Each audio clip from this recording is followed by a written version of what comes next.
త్వరగా మార్కెట్ మూసేపోతారు.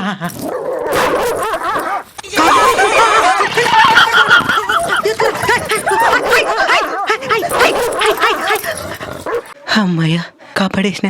ఎవరన్నా ఒక్కొక్క గురిక దానికి వస్తే రాయి తీసేస్తారు. నువ్వు నన్ను తీసేద్దాం అనుకున్నావు కదా. నీ కంటికి నేను రాయి మార్గాన్ని పడుతున్నాను. దీనికి ఎంత ప్రేమ చూపించిన అనుమానమే. దీని కుక్కకే వేసేయాల. తినే కుక్క. డబ్బులు ఎప్పుడు ఇస్తావురా? పరిస్థితులు కొంచెం కష్టంగా ఉంది. నెక్స్ట్ ఇయర్ ఇచ్చేస్తాను సార్. నెక్స్ట్ ఇయర్ ఇస్తావా? తీసుకున్నప్పుడు 4 రోజులు ఇస్తానని చెప్పి నెక్స్ట్ ఇయర్ అంతా 2 రోజులలో ఇచ్చేయాలా? నేను చెప్పింది ఇక్కడ 2 రోజులలో ఇచ్చేస్తాను కదా సార్. 2 రోజులలో ఇచ్చేస్తానండివా? ఈరోజు డేట్ ఎంత? డిసెంబర్ 29. 2 రోజుల్లోనే నెక్స్ట్ ఇయర్ వచ్చేస్తుండా. ఏమండి రేపు మా చెల్లి పెళ్లి. తెలుసులే. పెళ్లికి పోయేదానికి ఒకే ఒక చీర కనలేదు నాకు. అదేంటే బీరువా అంటే నీ చీరలే కదే. అవేమి బాగలేదు. అవునా? అయితే ఇంటికి వచ్చింది బీరువాతో కూడా కాల్ చేస్తానుండు. అట్ట కాదండి, పెళ్లి కదా, కొత్త చీర తీసియండి. సరే సరే, ఈవినింగ్ ఇంటికి వచ్చింది షాపింగ్ తీసుకొని పోతాను కానీ. థ్యాంక్స్ అండి. అమ్మా ఇంటికి వచ్చాను. బంగారం వసే వజ్రమా ఏంటి తల్లి ప్రాకేసిందే? యాడికి పోయిందే? ఫోన్ చేద్దాం. ఎక్కడికి పోయినావా? డ్రెస్ కొనుక్కునేదానికి షాపింగ్కి వచ్చినానండి. షాపింగ్కి పోయినావా? సాయంత్రం నేను వచ్చింది తీసుకొని పోతాను కదా. అదే 5 నిమిషాల్లో వచ్చేస్తానండి. పదవులే కానీ షాపింగ్కి. పోదాంలే గానీ షాపింగ్కా? మరి నువ్వెందుకు పోయినావే ఇప్పుడా? ఓ అదే షాపింగ్ పోయేదానికి మంచి డ్రెస్ లేదండి. దాని షాపింగ్ చేసేదానికి వచ్చినా.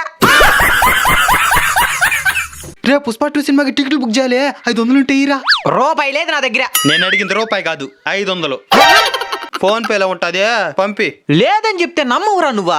నీ మీదొట్టు నా దగ్గర డబ్బులు లేదురా. టికెట్లు బుక్ చేద్దాం అనుకుంది నీకు, నీ లవర్ కి. 1500 అకౌంట్లా పంపిస్తాను చూడు. కార్నర్ సీట్లు బుక్ చేయరే. సరేలే. మావా నువ్వు ఓడితే ఎందుకు ఫ్రెండ్షిప్ చేస్తున్నావో?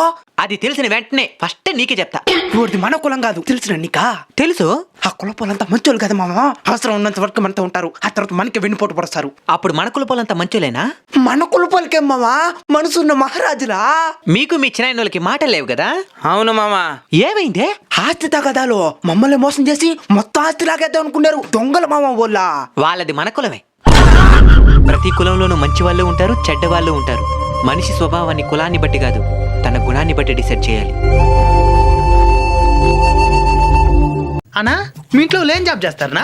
మా ఇంట్లో వాళ్ళంతా ఖగోళ శాస్త్రజ్ఞులు కదా. ఖగోళ శాస్త్రజ్ఞులా? నాకు స్కూల్లో సార్ కంటే ముందే చంద్రుడు పరిచయం చేసింది ఎవరు అనుకునేవా? ఎవరో? మా అమ్మ. గోరుముద్దలు తినిపిస్తా చంద్రుడిని, ఆ చంద్రుడి మీద ఒక చిటి కింద కూర్చొని వడలు కాల్చుకుని అవ్వని పరిచయం చేసింది కూడా మా అమ్మే. ఇంకా మా నాయన, ఆయన వల్లే నాకు విశ్వం ఎట్టుంటుందో తెలిసింది. అదేటా? ఎంత పొడుగు కర్ర తీసుకుని ఈప్ మీద బాంద్రేడంటే దెబ్బకి విశ్వం మొత్తం కనబడతాది. ఇంకా ఆ తర్వాత పెళ్ళయిందే, ఆ మిగిలిపోయిన సొక్కలు నా పెళ్ళాన్ని చేపిస్తున్నది. ఏమి ప్రతిదానికి ఆశ్చర్యపోతున్నావో? అప్పుడు మా ఇంట్లో ఉండేవాళ్ళు కూడా ఖగోళ శాస్త్రజ్ఞులే.